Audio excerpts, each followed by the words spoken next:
আওয়াজ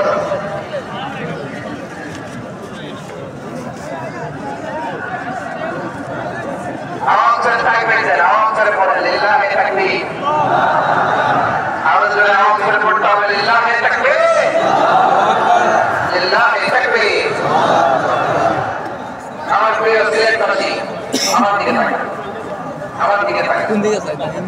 জি, এরকম গ্যাদারিং হলে পাবলিক ইভেন্ট বন্ধই করে দিতে হবে। আমার দিকে তাকান।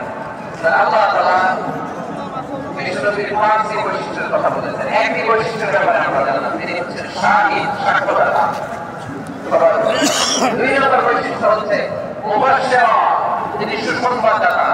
সিলেটবাসী আওয়াজ করে আমার সাথে বলো মুবাশশির, মানে সুসংবাদদাতা। তিনি আল্লাহর রহমতের সুসংবাদ দেন, তিনি জান্নাতের সুসংবাদ দেন।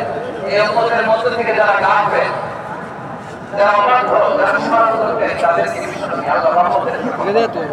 তিনি বুঝান আল্লাহর দরবার 24/7 24 ঘন্টা খোলা।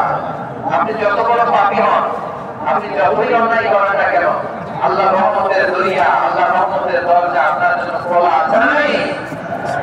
চার নামাজ লিখিয়ে দেন, চোখের পানি ছেড়ে দেন, দুই রাকাত নামাজ পড়ে সেজদায় লুটিয়ে পড়ে কাঁদেন। যত গুনাহ আপনার হলো না কেন, আল্লাহ গুনাহ মাফ করে কবুল করে নেবে কে?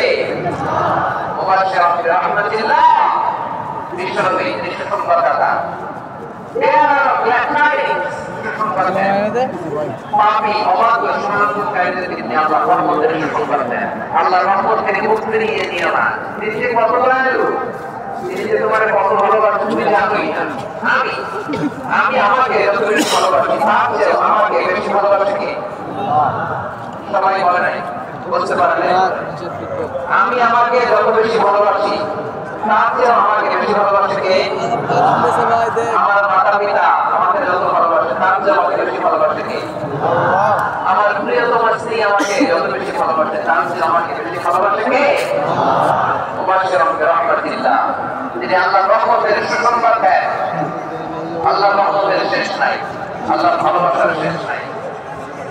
মুবাশশিরান বিল জান্নাহ, তিনি জান্নাতের সুসংবাদ দেন। এই উম্মতের মধ্য থেকে যারা আল্লাহওয়ালা, যারা প্র্যাকটিসিং করতে নেই, যারা ঈমানদার, তাদেরকে বিশ্বনবী জান্নাতের সুসংবাদ দেন। আওয়াজ করে বলেন সুবহানাল্লাহ। এজন্য রব্বুল আলামিন বিশ্বনবীর পরিচয় অন্য আয়াতে এভাবে তুলে ধরেন, ওয়া আরসালনাকা ইল্লা কাফাতান লিন-নাসি বাশীরান ওয়া নাযীরা। নবী হে, আমি গোটা জগৎবাসীর জন্য আপনাকে সুসংবাদদাতা এবং সতর্ককারী করে প্রেরণ করেছি। মুবাশশিরান বিল জান্নাহ, তিনি জান্নাতের সুসংবাদ দেন। তিনি আশা লাগান, নবীর কথা শুনলে মানুষ তোমাকে আশা দিতে পারে। দেরি হবে আর কি, দুইজনই আগে করব। তিনি মানুষকে আশাবাদী করেন। বিশ্বনবীর কথা শুনলে মানুষের হৃদয় নরম হয়, তারা আশা ফিরে